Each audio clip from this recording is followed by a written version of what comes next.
बिस्मिल्लाहिर्रहमानिर्रहीम। Dear students, web engineering में आज का जो हमारा टॉपिक है वो है वेब प्रोटोकॉल्स एंड स्टैंडर्ड्स। तो इंटरनेट के ऊपर चूंकि आपको पता है या किसी भी नेटवर्क में नेटवर्क की आप टाइप्स पढ़ के आए हुए हैं, लोकल एरिया नेटवर्क, ठीक है जी, वाइड एरिया नेटवर्क और मेट्रोपॉलिटन। तो किसी भी किस्म का नेटवर्क हो, इंटरनेट भी उसकी टाइप है।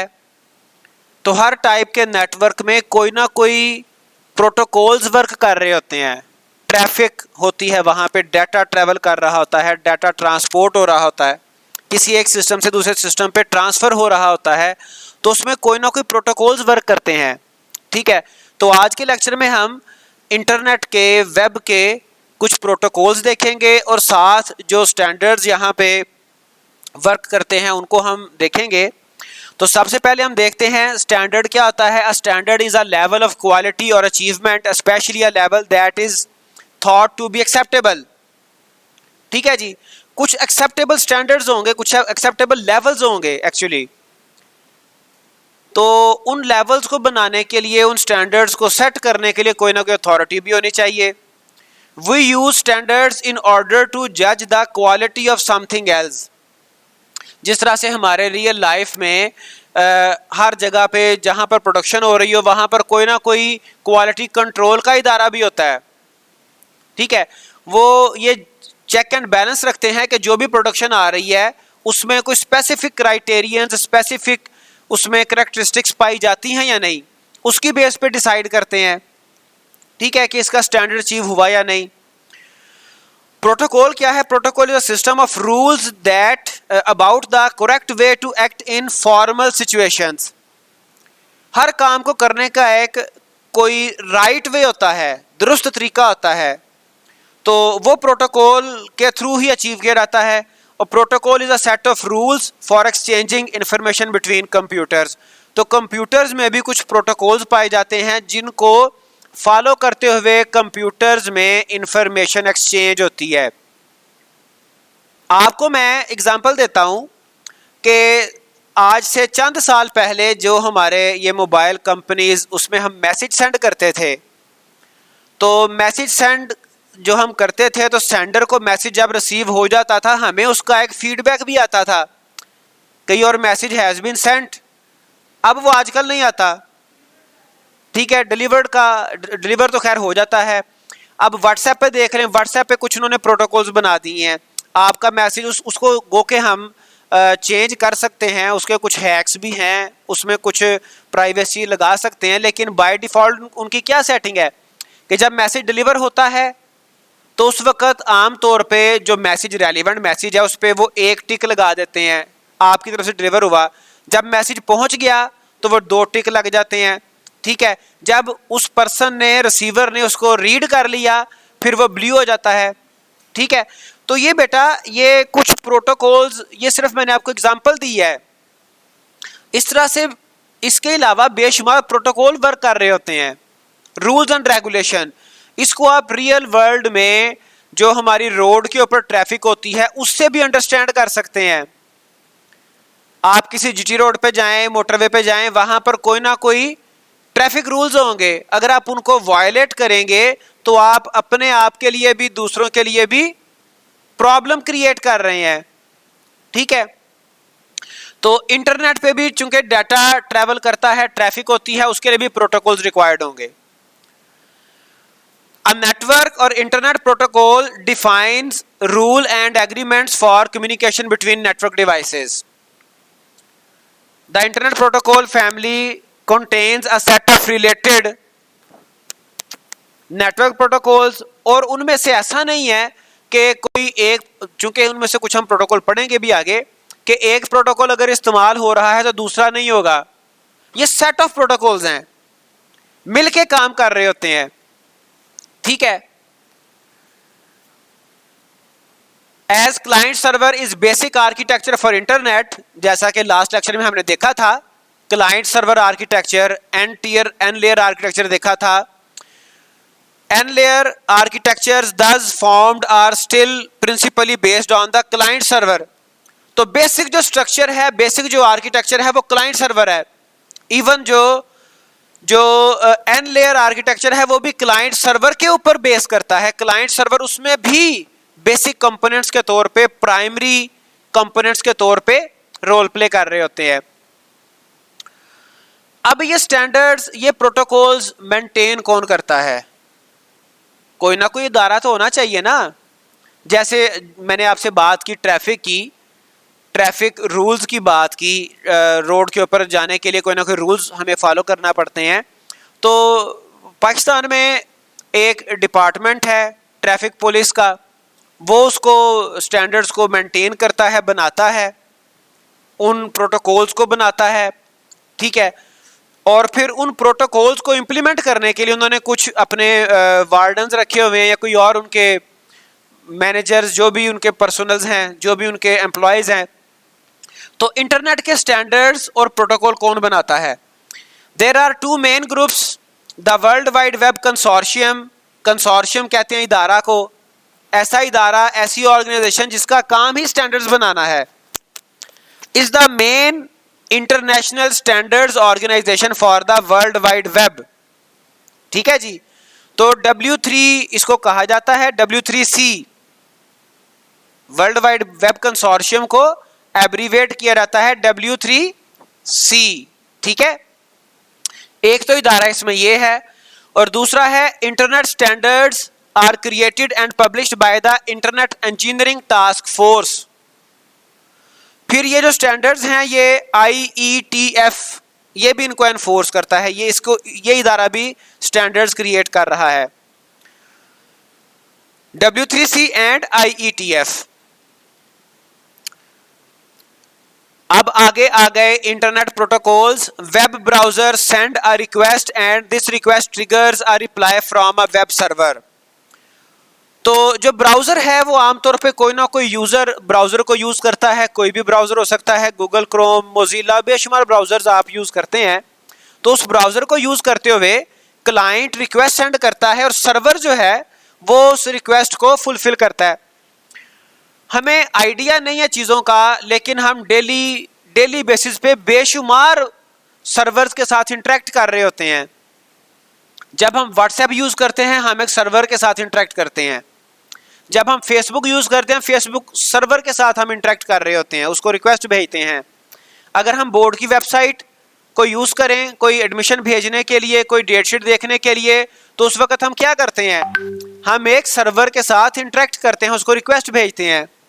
ठीक है, अगर हम पंजाब यूनिवर्सिटी की किसी और यूनिवर्सिटी की वेबसाइट को कंसल्ट करें, वहां पे एडमिशन हमने ऑनलाइन करना है या कोई इन्फॉर्मेशन लेनी है, तो हम अल्टीमेटली किसी ना किसी सर्वर को रिक्वेस्ट करते हैं। ठीक है, while protocols mainly the hypertext transfer protocol, internet protocol and transmission control protocol are higher level protocols which provides basics for further other protocols। ये हमारे वो मेन बेड रॉक्स हैं, वो मेन बेस है जो कि तमाम प्रोटोकॉल्स के साथ मिलके काम करती है। ये वो बेसिक प्रोटोकॉल्स हैं, HTTP, TCP एंड IP। ठीक है, hyper text transfer protocol. Even आपने देखा होगा जब हम किसी भी सर्वर को ओपन करना चाहते हैं, सर्वर को रिक्वेस्ट भेजते हैं, तो उससे पहले HTTP लिखा होता है, HTTP कॉलन, और आजकल कुछ सर्वर के साथ HTTPS भी लिखा होता है। ठीक है, तो जो लेटेस्ट है उसमें प्रोटोकॉल वो है HTTPS, S फॉर सिक्योर। उसको हम आगे देखते हैं डिटेल में। There are number of protocols play important role in internet communication, some of them are given subsequently. वो कौन कौन से? सबसे पहले है HTTP, hyper text transfer protocol, is the key protocol for being able to transfer data across the internet. ये वो basic protocol है जो कि इंटरनेट पे डाटा ट्रांसफर करने के लिए बेसिकली अपना रोल प्ले करता है। सबसे basic allows the transfer of hyper text markup language and other related scripting languages, CSS, JavaScript, जो भी इसमें लैंग्वेजेस हैं, to travel from server to browser. तो ये अलाउ करता है डिफरेंट स्क्रिप्ट्स को, डिफरेंट टाइप के डाटा को, कि वो सर्वर तक ट्रैवल करें। ठीक है, HTTP वो प्रोटोकॉल है जो कि डाटा को सर्वर तक ट्रैवल करना अलाउ करता है। जिस तरह से एक वार्डन अगर तो सिग्नल्स नहीं है, मैनुअली ट्रैफिक कंट्रोल हो रही है, तो वार्डन अलाउ करता है किसी खास लेन की, खास ट्रैक की ट्रैफिक को कि वो दे कैन गो फर्दर। या फिर अगर सिग्नल है तो सिग्नल्स अलाउ करते हैं, अगर सिग्नल ग्रीन है तो आप जा सकते हैं, सिग्नल अगर रेड है तो आप नहीं जा सकते। इसी तरह से HTTP डाटा को सर्वर तक जाने का परमिशन देता है।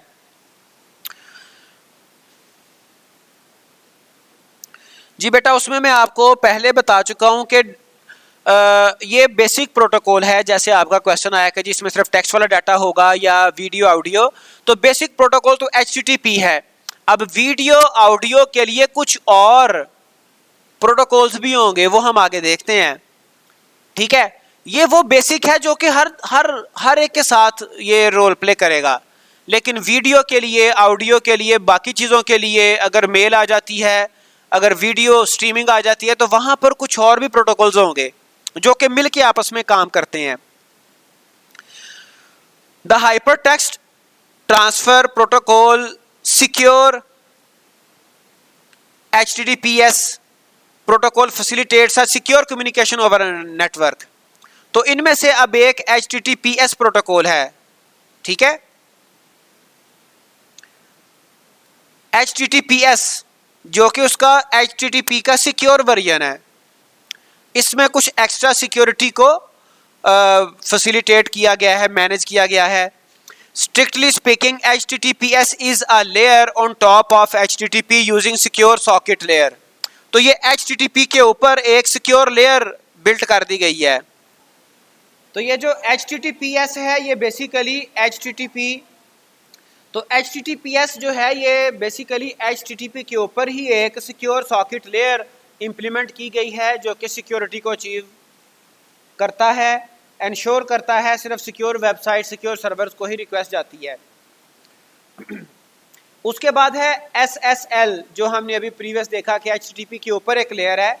SSL allows security bye allowing applications to encrypt data that go from a client to a matching server। तो ये डाटा को एनक्रिप्ट करके सर्वर पे सेंड करवाता है। अब एनक्रिप्शन एक टेक्निक है जो असल में बिल्कुल, अगर सिंपल आपको बताऊं एनक्रिप्शन, तो ये डाटा को अगर फर्ज करें डाटा है 1 2 3, तो इसको इस फॉर्म में सेंड करता है कि जो यूज़र के लिए रीडेबल ना हो। आपको याद होगा प्रीवियस सेमेस्टर में हमने एक कोर्स पढ़ा था DLD, उसमें हमने कुछ डाटा की टेक्निक्स देखी थी। ठीक है जी, तो बहरहाल ये डाटा को उसका फॉर्मेट, उसकी रीडेबिलिटी फिनिश कर देता है for a normal human for a third person, और सिर्फ रेलिवेंट बंदे के पास ही उसकी एनक्रिप्शन की होती है जो कि उसको डेक्रिप्ट करके रीड कर सकता है। उसके बाद है IP internet protocol is a connection less and unreliable protocol. ठीक है, ये भी बेसिक प्रोटोकॉल्स में से एक प्रोटोकॉल है और ये कनेक्शन लेस है और अनरिलायबल है। इसके कनेक्शन लेस होने से क्या मुराद है और अनरिलायबल होने से क्या मुराद है कि इस प्रोटोकॉल में ये कैपेबिलिटी नहीं है कि ये ट्रैक कर सके, सर्वर को ये फैसिलिटेट कर सके कि इस सर्वर के ऊपर किस कस्टमर ने, किस यूज़र ने रिक्वेस्ट भेजी है। ये वो कनेक्शन नहीं बना पाता, कनेक्शन लेस है, ये वो ट्रैकिंग नहीं कर पाता। उसके लिए हमें कुछ और मैकेनिज्म अडॉप्ट करना पड़ता है। ठीक है, IP is responsible for basic networking. It ensures no guarantee of successfully transmission of data। ये सिर्फ इसका काम क्या जी, बेसिक नेटवर्किंग इसका काम है, लेकिन ये डाटा की ट्रांसफ़र को इंश्योर नहीं करता। In order to make it reliable it must be paired with reliable protocols such as TCP at the transport layer।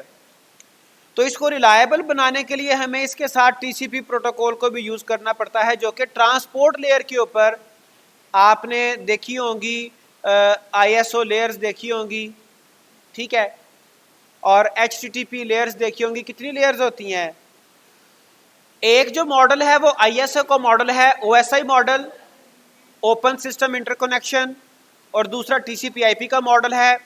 OSI model में 7 लेयर्स होती हैं और TCP/IP मॉडल में 5 लेयर्स होती हैं, लेकिन ट्रांसपोर्ट लेयर दोनों में पाई जाती है, ठीक है। तो ये जो TCP प्रोटोकॉल है, ट्रांसपोर्ट लेयर का प्रोटोकॉल है, उसका एक रूल, उस पर एक रूल इम्प्लीमेंट किया गया है। TCP is a connection oriented protocol and offers end to end packet delivery. TCP is connection oriented protocol and offers end to end packet delivery। अब ये वो प्रोटोकॉल है जो कि एक एंड से दूसरे एंड तक पैकेट की डिलीवरी को इंश्योर करता है। ये श्योरिटी प्रोवाइड करता है कि पैकेट डिलीवर हो गया है, डाटा पैकेट या नहीं। It acts as backbone for connection। It exhibits the following key feature। TCP corresponds to the transport layer of OSI model। TCP is a reliable and connection oriented protocol। एक तो ये transport layer के ऊपर role play करता है, दूसरा reliable भी है और कनेक्शन ओरिएंटेड भी है। कनेक्शन मेंटेन रहता है, इंश्योर करता है कि डाटा, हमारा डाटा का पैकेट वो डिलीवर हो चुका है या नहीं हुआ।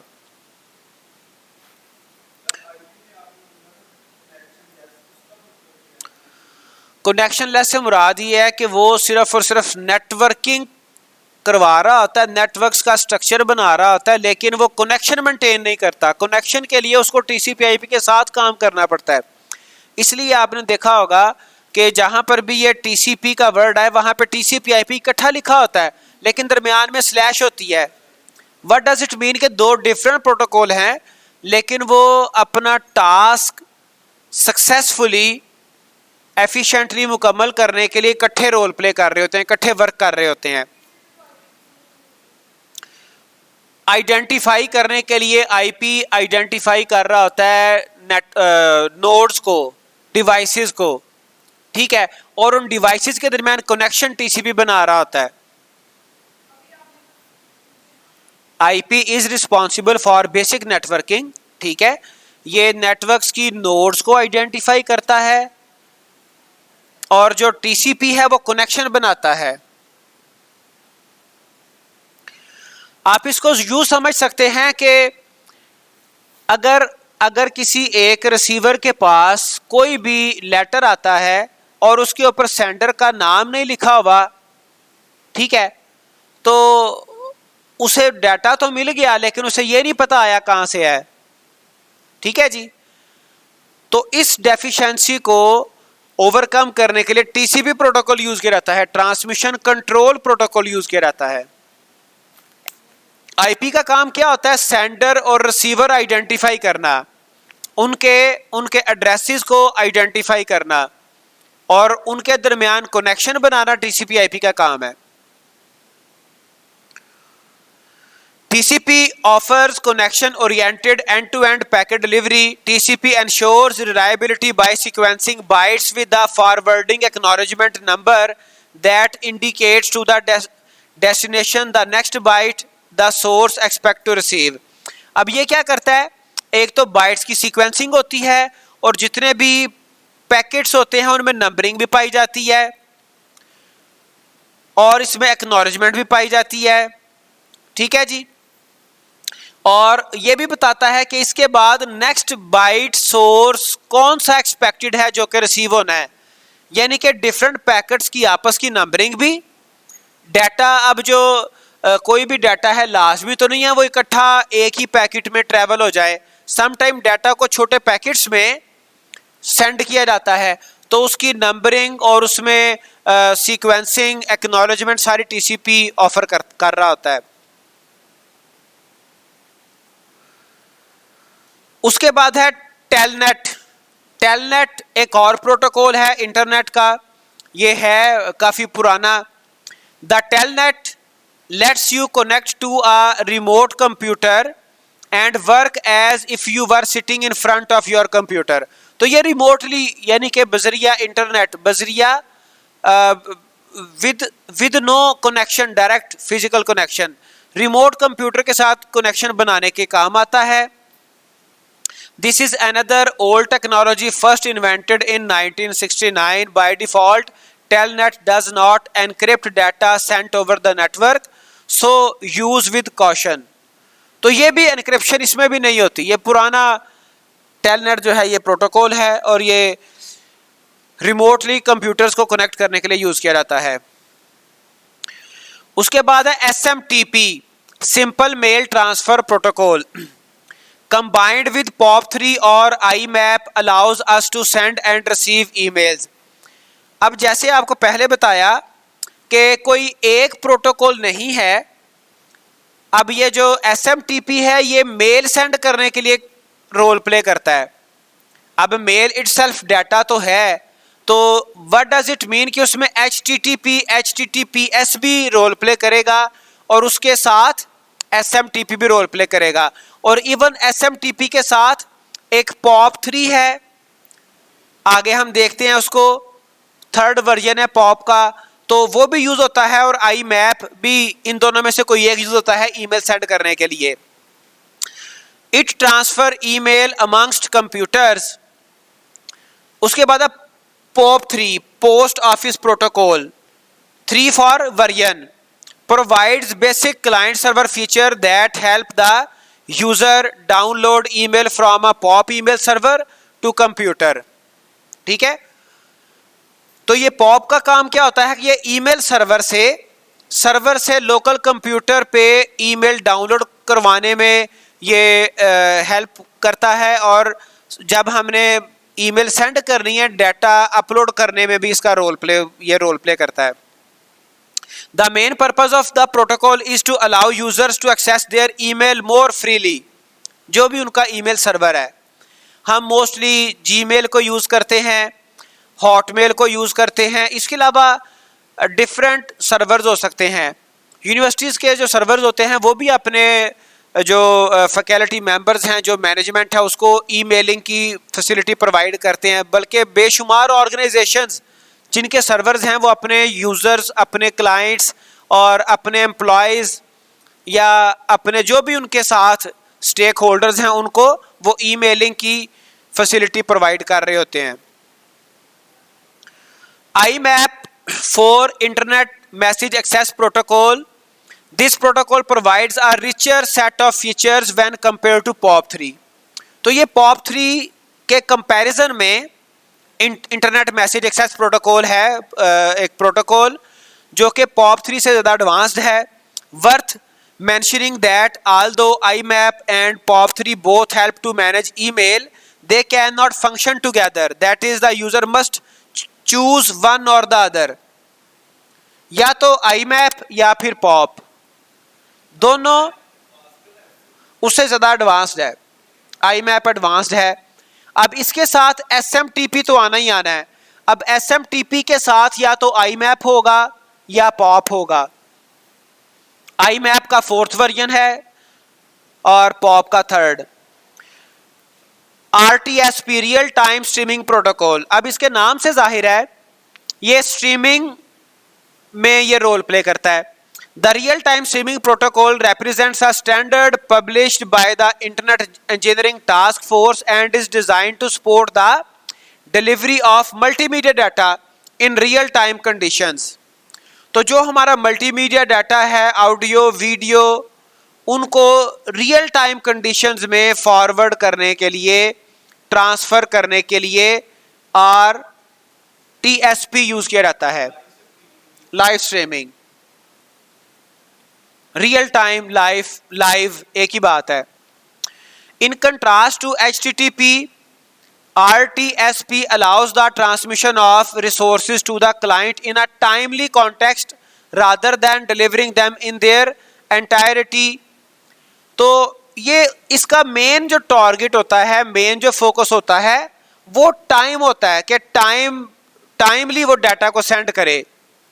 अगर उसमें कोई चंक ऑफ डाटा, कोई पैकेट ऑफ डाटा अगर मिसिंग है तो वो जो जितना अवेलेबल है उसको सेंड करने की कोशिश करता है, जबकि जो HTTP है वो डाटा को मुकम्मल पूरा पैकेट, पूरा डाटा सेंड करने की ट्राई करता है, मुकम्मल डाटा सेंड करने की ट्राई करता है।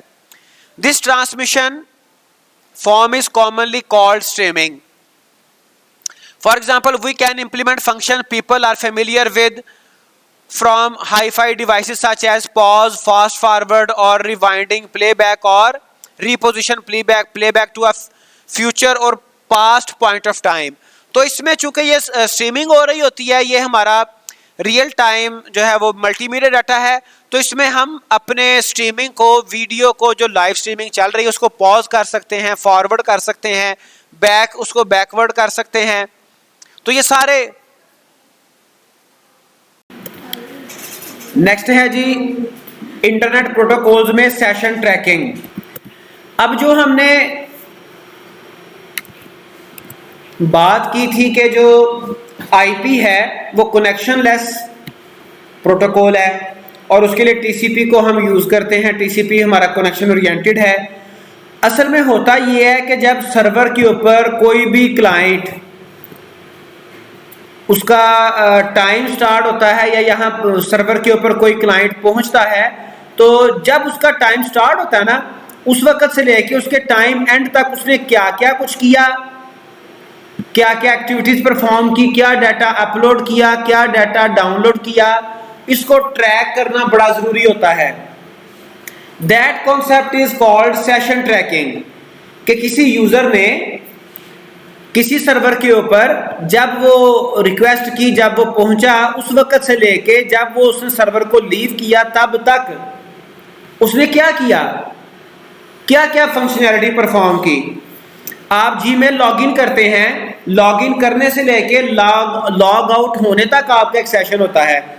आप इंटरनेट बैंकिंग में लॉगिन करते हैं तो वहां पर वो बड़ा, चूंकि उसमें फिनांस इन्वॉल्व है, पैसे इन्वॉल्व हैं, बड़ा सेंसिटिव वो सेशन होता है। वहां पर उन्होंने चेक लगाया होता है, कंडीशन लगाई होती है कि if the session is idle for some limited time, 5-10 minute, 5 minute के लिए भी अगर जब आपका सेशन आइडल होगा ना, उस पर कोई फंक्शनैलिटी परफॉर्म नहीं होगी, तो वो आपको ऑटोमेटिकली लॉग आउट कर देता है।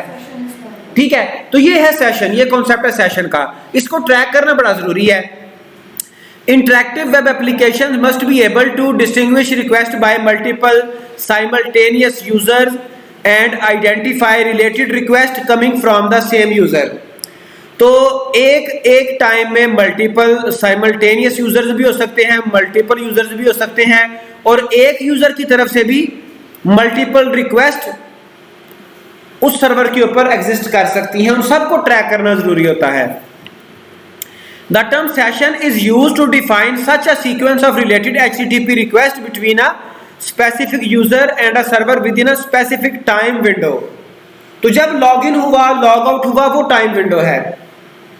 ठीक है जी, उस टाइम विंडो में किसी यूजर ने जो रिक्वेस्ट की वो रिकॉर्डेड होनी चाहिए। सर्वर के लिए ये जरूरी है, सर्वर को उसमें से सम टाइम उसको कोई इंफॉर्मेशन चाहिए होती है या फिर वो अपने पास रिकॉर्ड रखते हैं।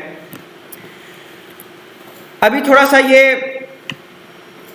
रेलिवेंट बनता है, ये पिछले दिनों व्हाट्सएप का इशू बना, आपके नॉलेज में है कि जी व्हाट्सएप हमारा प्राइवेसी इशू है, वो हमारा डाटा रीड करेगा, फेसबुक पे इशू करेगा, फिर वो हमारे डाटा को रीड करता है, जानता है हमारे बारे में। तो बेटा आपको बताऊं, गूगल व्हाट्सएप का बाप है। ठीक है, गूगल को यह भी पता है कि मैं किस रात कहां पे मैंने स्टे किया। अगर मेरी डिवाइस के ऊपर जीपीएस ऑन है, मेरी डिवाइस के ऊपर इंटरनेट चल रहा है, जीपीएस एक्टिव है, इंटरनेट चल रहा है, तो गूगल को यह भी पता है मैं कहां कहां पर गया। Since HTTP is a stateless protocol, the web server cannot automatically allocate incoming request to a session। तो सेशन के अंदर HTTP रिक्वेस्ट को एलोकेट करने के लिए कोई और मैकेनिज्म होना चाहिए। Two principal methods can be distinguished to allow a web server to automatically allocate an incoming request to a session. अब ये दो हमारे पास जो principles हैं, rules हैं, वो कौन से हैं? In each of its requests to a server, the client identifies itself with a unique identification. ठीक है जी, कोई ना कोई क्लाइंट की यूनिक आइडेंटिफिकेशन होगी. This means that all data send to the server are then allocated to the respective session. वो जो identification होगी, उस आइडेंटिफिकेशन से आने वाली तमाम रिक्वेस्ट वो एक सेशन में बाउंड हो जाएंगी. ठीक है. अब जो यूजर होता है ना, उसकी दो आइडेंटिफिकेशन होती हैं. एक उसका आईपी है, एक उसका फिजिकल एड्रेस है, डिवाइस का फिजिकल एड्रेस और आईपी एड्रेस. ठीक है जी. आईपी एड्रेस आपका लॉजिकल है और जो फिजिकल है वो डिवाइस का एक एड्रेस होता है. पहला रूल. दूसरा, all data exchange between a client and server are included in each request a client sends to a server so that the server logic can be developed even though the communication is stateless. तो वो जो data send करता है server की तरफ client, या फिर server data send करता है क्लाइंट की तरफ, उसके यूनिक आइडेंटिफायर के साथ वो सारी चीजें एक सेशन में उनको यूं कह लें कि बाउंड कर देता है, सेशन ट्रैक कर लेता है, सेशन ट्रैक हो जाता है. Session trekking. In each of its requests to a server, the client identifies. चलें ये रिपीट हो गया. उसके बाद है इंटरनेट स्टैंडर्ड्स. अच्छा, ये कुछ मेजर प्रोटोकॉल्स थे आपके इंटरनेट के, वेब के, तो इनके बारे में हमने ये बात की. ये सारे प्रोटोकॉल्स नहीं है, प्रोटोकॉल्स इनके अलावा भी बेशुमार हैं. ठीक है. उनमें से चंद फेमस हमने डिस्कस कर लिए. अब आगे आ गए इंटरनेट स्टैंडर्ड्स. उसमें है HTML hypertext markup language. Internet के स्टैंडर्ड्स में, स्टैंडर्ड से मुराद इंटरनेट के ऊपर जो भी हम टेक्नोलॉजीज यूज करते हैं, जो भी हम लैंग्वेजेस आप कह सकते हैं, लैंग्वेजेस के अलावा वर्ड टेक्नोलॉजी वो ब्रॉडर है, उसमें लैंग्वेज भी आ जाती है, उसके अलावा भी कुछ चीजें आ जाती हैं. तो स्टैंडर्ड्स में HTML आपका एक ऐसा स्टैंडर्ड है जो कि बिल्कुल नॉर्मल स्टैटिक वेब रिसोर्स से लेके डायनामिक वेब रिसोर्स, हर लेवल के वेब रिसोर्स में HTML लाजमी रोल प्ले करता है. ठीक है. HTML is the standard markup language for web pages. हर तरह के वेब पेज पे ये लाजमी आएगा. With HTML you can create your own website. जैसे ये सिंपल से एक आपके सामने एक ये एग्जांपल है. तो HTML में आम तौर पे डॉक्यूमेंट टैग्स की सूरत में लिखा जाता है, और डॉक्यूमेंट का मोस्टली ये कुछ मेटा टैग्स हैं.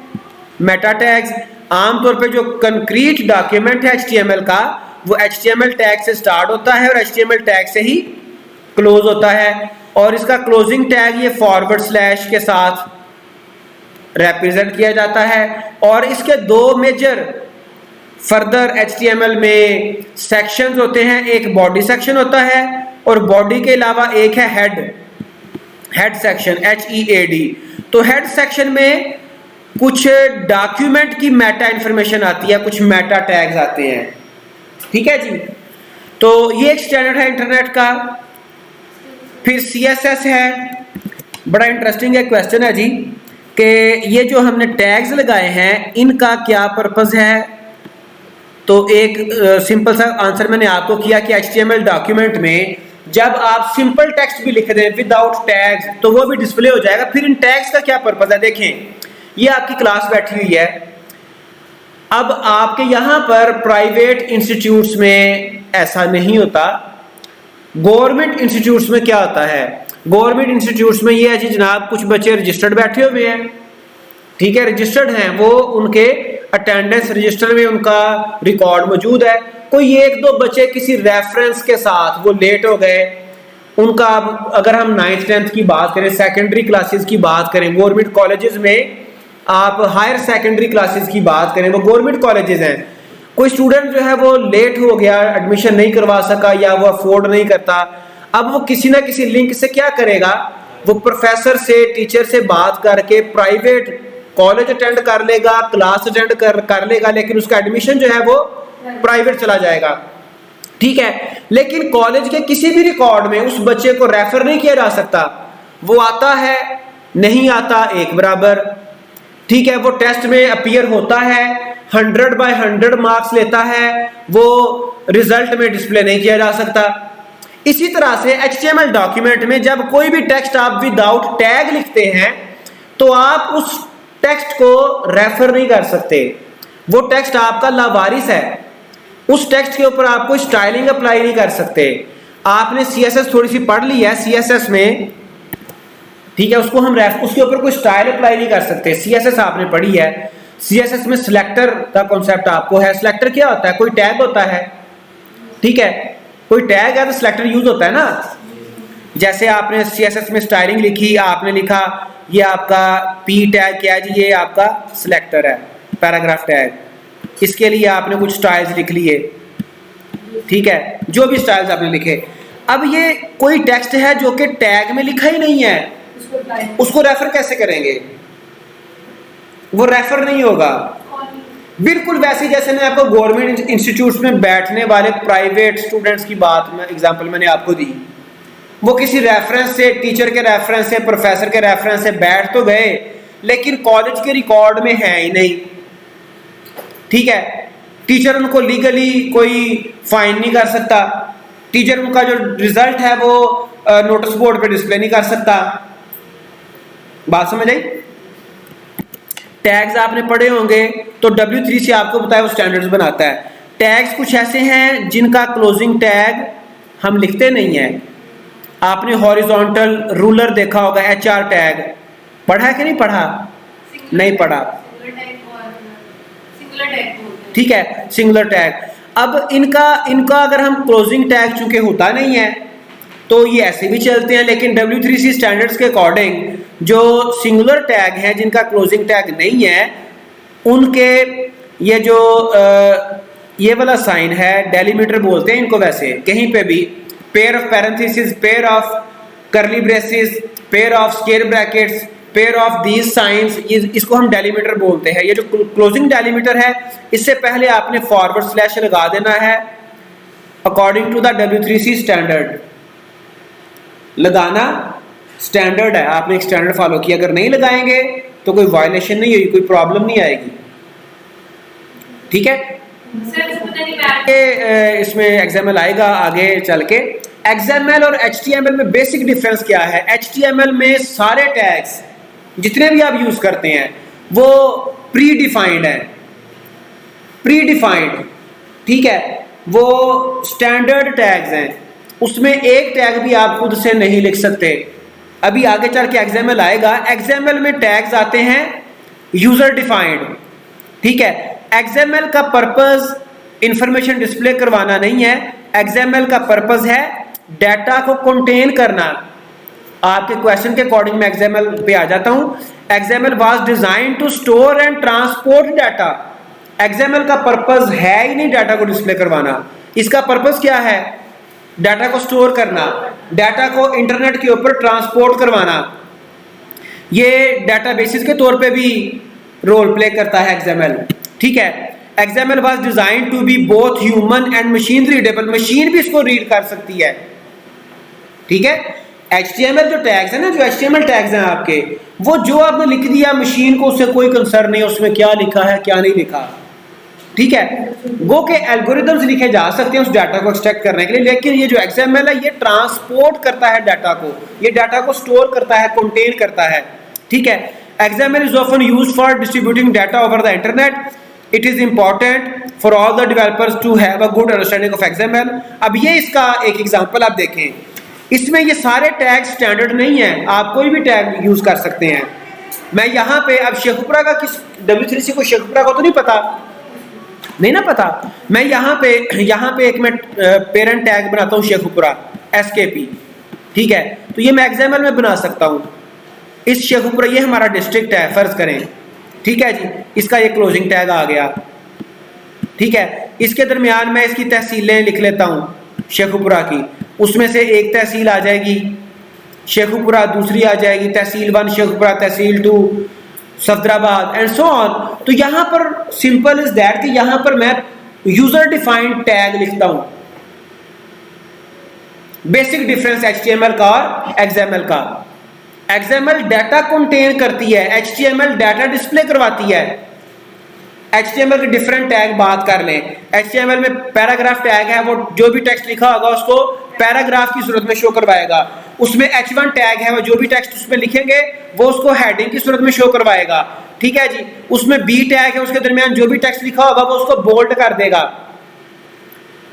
HTML डाटा को शो करवाता है हाउ डाटा विल भी represent over the web page, over the internet। ये HTML का काम है। But XML have some other intention। उसका क्या पर्पस है? उसका पर्पस कुछ और है, डाटा को कंटेन करना। तो HTML आ गया। उसके बाद है CSS cascading style sheet. CSS is the language we use to style an HTML document। CSS से पहले HTML के अपने टैग्स में एक प्रॉपर्टीज पाई जाती थी। हर टैग की कुछ प्रॉपर्टीज थी, उन प्रॉपर्टीज को यूज करते हुए स्टाइलिंग की जाती थी। लेकिन W3C स्टैंडर्ड के अकॉर्डिंग अब HTML सिर्फ कंटेंट डिस्प्ले करवाने के लिए और स्टाइलिंग के लिए CSS है, कैस्केडिंग स्टाइल शीट। ठीक है। CSS describes how HTML element should be displayed। how से मुराद उनका स्टाइल। और HTML क्या करता है? HTML what बताता है, what content should be displayed। what आप HTML में बताएंगे, how आप CSS में बताएंगे। जैसे कि देखें ये सिलेक्टर है बॉडी। ठीक है। अब ये देखें, अगर मैंने HTML डॉक्यूमेंट में बॉडी का टैग नहीं लिखा और मैं सारे डॉक्यूमेंट को रेफर करना चाह रहा हूं, मैं नहीं कर सकूंगा क्योंकि बॉडी का तो टैग ही नहीं लिखा हुआ। यहां पे क्या किया, बॉडी का बैकग्राउंड कलर लाइट ब्लू, मतलब बॉडी हमारा पेरेंट टैग होता है। इसके अंदर जितने भी कंक्रीट एलिमेंट्स हैं, कंटेंट हैं, वो बॉडी के अंदर एनक्लोज होते हैं। हमारा कोई भी आप वेब पेज देख लें ना, किसी भी वेब पेज की आप अगर बात कर लें तो यहां से लेके इस कॉर्नर से लेके ये बॉटम कॉर्नर तक, किसी और पेज की बात कर लें, ये देखें इस कॉर्नर से लेके ये वाला जो कॉर्नर है, यहां से लेके इस बॉटम राइट बॉटम कॉर्नर तक जो भी आपको कंटेंट नजर आ रहा है, ये सारे का सारा कंटेंट बॉडी सेक्शन में लिखा जाता है, हेडिंग की सूरत में, पैराग्राफ की सूरत में, बोल्ड करके, अंडरलाइन करके एंड सो ऑन। ठीक है। तो जब मैंने इस सब का बैकग्राउंड कोई करना है, किया गया बैकग्राउंड लाइट ब्लू बैकग्राउंड करना है, तो अगर मैंने बॉडी टैग लिखा नहीं है तो मैं सारे डॉक्यूमेंट को लाइट ब्लू बैकग्राउंड नहीं दे सकता। मुझे क्या करना पड़ेगा, मुझे हर टैग को इंडिविजुअली बैकग्राउंड टैग कलर देना पड़ेगा।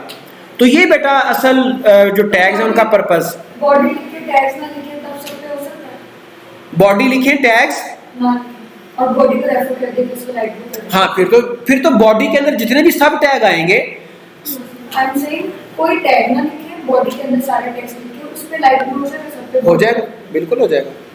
आपने एक HTML डॉक्यूमेंट बनाया, उसमें बॉडी का टैग आपने लगाया और उस बॉडी को आपने उसका बैकग्राउंड कलर दे दिया। अब वेब पेज तो डिस्प्ले होना है ना, चाहे आपने उस पर अलिफ भी नहीं लिखी, ए भी नहीं लिखा, वेब पेज तो आना ही आना ना। उस वेब पेज का बैकग्राउंड वो जो भी आपने कलर दिया होगा वो डिस्प्ले हो जाएगा। ठीक है। तो CSS बताता है how element should be displayed. ठीक है जी। जबकि HTML बताता है what data, what content should be displayed. CGI एक और स्टैंडर्ड है, CGI common gateway interface, gateway for everything. CGI is one of the essential parts of HTTP, hypertext transfer protocol. ये gateway interface है, CGI common gateway interface. अब interface, gateway interface इसके नाम से जाहिर है। इंटरफेस कहते हैं जो कि दो डिफरेंट चीजों को आपस में कम्युनिकेट करवाने के लिए एक ब्रिज के तौर पे काम करता है। Gateway, entering point, entrance point. CGI is a set of standards that defines a standard way of passing information or web user request to an application program। ठीक है जी। अब ये application program, web application program, website, web server and getting data back to forward it to users. अब ये हमें एक ऐसा मैकेनिज्म ऐसे स्टैंडर्ड्स प्रोवाइड करता है जिसके जरिए से जिनको यूज करते हुए यूजर या क्लाइंट की रिक्वेस्ट सर्वर और सर्वर से वापस जाती है। ठीक है, it is the exchange of information between the web server and a custom script. तो ये एक्सचेंज ऑफ इंफॉर्मेशन करवाता है। स्क्रिप्ट क्या होता है? बेशुमार स्क्रिप्ट लिखे जाते हैं जिनका स्पेसिफिक पर्पस होता है इंटरेक्शन प्रोवाइड करने के लिए, कोई यूजर और सर्वर के दरमियान इंटरेक्टिविटी, और बेशुमार उसके फर्दर पर्पस होते हैं। When the user requests the web page, the server sends the requested web page. User, हम जब URL लिखते हैं ना, एड्रेस बार में URL लिखते हैं तो असल में हम रिक्वेस्ट कर रहे होते हैं। हम सर्वर को रिक्वेस्ट, समटाइम सर्वर डाउन होता है।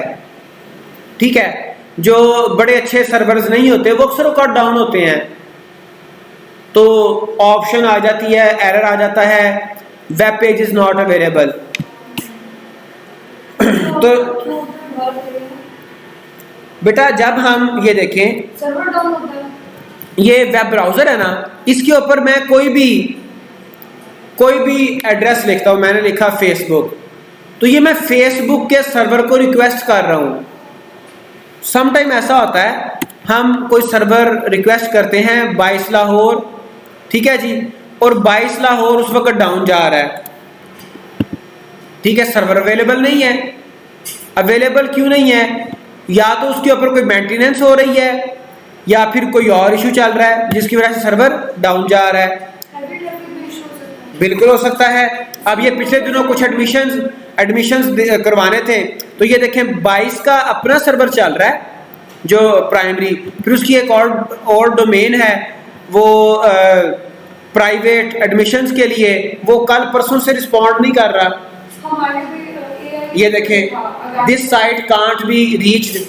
ठीक है, ठीक है, क्यों? क्योंकि यहाँ पे कोई प्रॉब्लम है, कोई मेंटेनेंस का इशू है, कोई और पेज अवेलेबल नहीं है। ठीक है जी, तो ये क्या कह रहा है कि जो यूजर है वो वेब ब्राउजर को यूज करते हुए रिक्वेस्ट करता है वेब पेज की, किसी खास वेब पेज की। ठीक है जी, the server sends the requested web page. अब ये जो 22 की मैंने आपको एग्जांपल दी, 22 का मेन जो उसका डोमेन है प्राइमरी, वो तो एक्टिव है, वो तो रिस्पॉन्सिव है, रिस्पॉन्ड कर रहा है, लेकिन इसका एक और डोमेन है वो रिस्पॉन्ड नहीं कर रहा। The web server usually passes the information to all application programs that process data and sends back an acknowledged message.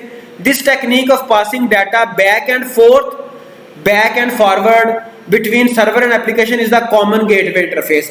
तो यूजर और सर्वर के दरमियान ये जो डाटा रिक्वेस्ट और वापस डाटा यूजर रिक्वेस्ट करता है, सर्वर डाटा वापस करता है, ये सारा मैकेनिज्म CGI के जरिए से कंप्लीट हो रहा है, फुलफिल हो रहा है। तो ये HTTP के साथ मिलके वर्क करता है। आपको स्टार्ट में बताया था कि ये जो प्रोटोकॉल्स हैं, स्टैंडर्ड्स हैं, ये कोई स्टैंड अलोन नहीं है, ये कोई वन मैन शो नहीं है, ये टीम प्ले है। इसमें कोई एक स्पेसिफिक टास्क परफॉर्म करने के लिए some time a number of protocols standards role play कर रहे होते हैं। XML ये हमने डिस्कस कर ली, रीजनेबल कि एक्सटेंसिबल मार्कअप लैंग्वेज है, ये डाटा असल में कंटेन कर रही होती है, डाटा स्टोर करने के लिए, करवाने के लिए यूज होती है। ठीक है जी, WML wireless markup language. WML is an application of XML which is defined in a document type definition DTD।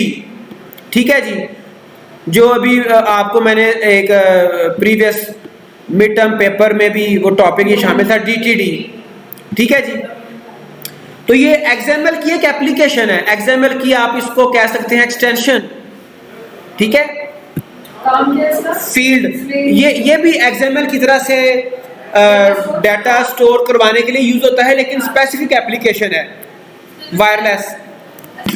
Interesting question है कि HTML हम करते हैं यूज डाटा को डिस्प्ले करवाने के लिए, what data should be displayed, और मैंने आपको XML कह दिया कि XML डाटा स्टोर करता है।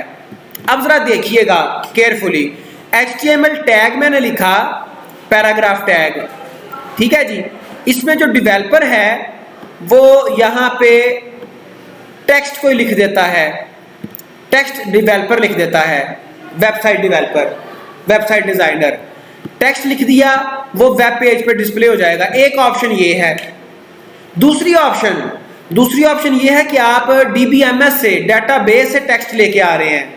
सेकंड ऑप्शन, आपकी डेटाबेस से टेक्स्ट आ रहा है, ठीक है, डेटाबेस में स्टोर है, वो डेटाबेस कोई भी हो सकती है, सर्वर कोई भी हो सकता है, वहां से डेटाबेस से यहां पे टेक्स्ट आ रहा है। जिन वेबसाइट्स के ऊपर टेक्स्ट डेटाबेस से आ रहा हो वो डायनामिक वेबसाइट्स होती हैं। तीसरी ऑप्शन, ना तो यूजर टेक्स्ट दे रहा है, डेवलपर, आई मीन टू से डेवलपर डिजाइनर टेक्स्ट दे रहा है, ना डेटाबेस से आ रहा है, टेक्स्ट आ रहा है XML से। XML से कैसे? ये देखें, ये इनके टैग्स हैं। बुक एक टैग है, उसका फर्दर बुक की एक उसकी टैग की प्रॉपर्टी है ISBN। फिर उसका एक चाइल्ड टैग है टाइटल, उसका एक और चाइल्ड टैग है ऑथर। तो यहां से भी डाटा हम फेच कर सकते हैं। जी बेटा, वही मैं आपको आंसर कर रहा हूं कि XML क्या कंटेन कर रहा है, डाटा, इंफॉर्मेशन। अब आपको मैंने 3 सिनेरियो बताए हैं। एक तो डेवलपर खुद से टेक्स्ट लिख रहा है, ठीक है, ये वापस आ जाएं, HTML पे आ जाएं, ये देखें H1 लिखा, माय फर्स्ट हेडिंग, ठीक है जी बेटा। अब ये देखें, ये थोड़ा सा आप जरा इसके ऊपर गौर करें कि ये जो हमारा, ये 2 मैंने यहाँ पे डिफरेंट डॉक्यूमेंट्स हैं। एक ये HTML डॉक्यूमेंट है, ये वाला राइट साइड पे, ये लेफ्ट साइड पे XML डॉक्यूमेंट है। मैंने आपको 3 सिनेरियो बताए हैं। पहला ये है कि इस टैग के दरमियान जो टेक्स्ट आ रहा है ये स्टैटिक टेक्स्ट है जो कि डेवलपर ने HTML डॉक्यूमेंट बनाते वक्त लिख दिया। दूसरी इसकी ऑप्शन ये हो सकती है कि टेक्स्ट आ रहा है कहाँ से, डेटाबेस से, ठीक है। यहाँ पर माय फर्स्ट हेडिंग डेवलपर नहीं लिख रहा, डेटाबेस से क्यूरी लगाई हुई है और वो वहाँ यहाँ पे डिस्प्ले करवा रहा है, डेटाबेस से डाटा रिट्रीव करके। XML कहाँ पे आता है? XML डॉक्यूमेंट आपने बना लिया, ठीक है, XML यहाँ पर आपने हेडिंग लगानी है बुक का टाइटल, तो आप इस टैग को, XML के इस टैग को यहाँ पे हेडिंग 1 की जगह पे डिस्प्ले करवाएंगे। डाटा कहां से आ रहा है, सोर्स कौन सा है? Now the source of data is XML file. कभी वो डाटाबेस का कोई टेबल होता है, कभी यूजर खुद स्टैटिक उसको डाटा दे रहा होता है, ठीक है। इसी तरह से हर एक स्टैंडर्ड का, हर एक चीज का कोई ना कोई पर्पस है। तो XML में यूजर डिफाइंड टैग्स आते ही इसलिए हैं कि डाटा किसी भी नेचर का हो सकता है, ताकि यूजर अपने डाटा को स्टोर करवाने के लिए XML डॉक्यूमेंट में जो भी डिस्क्रिप्टिव टैग चाहे वो बना ले, ठीक है। उसने हाउस होल्ड आइटम्स को, उनकी इंफॉर्मेशन स्टोर करने के लिए कोई टैग्स लिखने वो लिख ले। बात समझ आई? सर आप कहना चाह रहे हैं कि ये देखें बेटा, आपका क्वेश्चन है कि CSS हम HTML में उसको लिंक कर लेते हैं, हेड सेक्शन में लिंक कर लिया, एक्सटर्नल फाइल थी उसको लिंक कर लिया, या इंटरनल फाइल है, इंटरनल स्टाइल शीट है, उसको हमने हेड में लिख लिया, या इनलाइन है। अब देखें, जिस तरह से आपने CSS पढ़ लिया है, ठीक है, आपको पता है वो लिंक होती है। डेफिनेटली जब हमने XML से डाटा उठाना है, we have to make some external link with XML file. बात समझ आई? अब आप चाह रहे हैं इसका प्रैक्टिकल, इसकी प्रैक्टिस, वो इंशाल्लाह ताला हम अगले लेक्चर्स में जरूर करेंगे। लेकिन अभी कॉन्सेप्ट देख लें कि डेटाबेस में से डाटा आ सकता है, XML फाइल से भी डाटा आ सकता है, राइट। चलें आगे, WML, ये XML की एक एप्लीकेशन है। तो WML के बाद, WML आपको बता दिया, ये मार्कअप लैंग्वेज, XML की एक्सटेंसिबल मार्कअप लैंग्वेज की एक एप्लीकेशन है। इसके अलावा WML बेटा, XML जो है ना, एक्सटेंसिबल मार्कअप लैंग्वेज, उसकी एक एप्लीकेशन। अब एप्लीकेशन से क्या मुराद है, मैं आपको बिल्कुल एक रियल वर्ड से बता देता हूं। देखें, हमारे पास स्पीकिंग पावर है, मैं आपको, आपकी राइटिंग पावर है। अब राइटिंग स्किल्स हैं। राइटिंग स्किल क्या है? ये एक स्किल है, इसको अप्लाई कहाँ पे कर सकते हैं? इसको आप एप्लीकेशन लिखने में अप्लाई कर सकते हैं, इसको आप पेपर अटेम्प्ट करने में अप्लाई कर सकते हैं, इसको आप कोई भी किसी भी जगह पर कॉरेस्पॉन्डेंस में अप्लाई कर सकते हैं। तो XML डाटा को कंटेन स्टोर करने की एक टेक्निक है, स्टैंडर्ड है, उस स्टैंडर्ड को यूज करके WML अप्लाई करता है, उसी चीज को अप्लाई कर रहा है WML में। ये भी हमारे पास wireless documents, wireless data store करवाने के लिए यूज किया जाता है, वायरलेसली। ठीक है जी। तो WML is based on HTML hand held device markup language. अब ये डिफरेंट सिर्फ डिवाइसेस और उनके nature of platform, nature of device की बेस पर ही उसका नाम चेंज हो रहा है। And is modified so that it can be compared with HTML। अब ये जो hand held devices markup language है, ये सिर्फ जो स्मॉल डिवाइसेस हैं उनको स्पेसिफिक फैसिलिटेट करने के लिए ये स्टैंडर्ड है HTML। HTML के कंपैरिजन में है। WML takes care of the small screen and the low bandwidth of transmission. तो देख लें WML कहाँ पे है, ये वहां पर स्पेसिफिकली यूज होगी जहां पर स्मॉल डिवाइसेस में डाटा आपने ट्रांसफर करवाना है।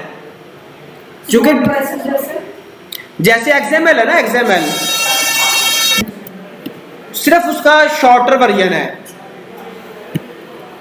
अब ये जो स्टैंडर्ड्स हैं वेब के बेशुमार हैं, उनमें से कुछ 2-4 मोटे मोटे हमने पढ़ लिए, CGI, CSS, DOM, EME, GRDDL, HTML, MathML, OWL, P3P, ProView, RDF, SIRS and so on. ये बेशुमार स्टैंडर्ड्स हैं। तो इन स्टैंडर्ड्स को हम अकॉर्डिंगली, अप्रोप्रिएटली अपनी जो हमारे वेब डेवलपमेंट है, वेबसाइट्स है, उनमें अकॉर्डिंग टू द रिक्वायरमेंट्स उसको यूज करते रहते हैं। जो फेमस थे, जो मोस्टली यूज होते हैं, वो चंद मैंने डिस्कस किए। बाकी इसको फर्दर डिटेल में भी मजीद एक्सप्लोर किया जा सकता है। तो ये हमारा टॉपिक आज के लिए इतना ही। इंशाल्लाह नेक्स्ट वीक में हम नए टॉपिक के साथ फिर मिलेंगे। तो आज के लिए काफ़ी है।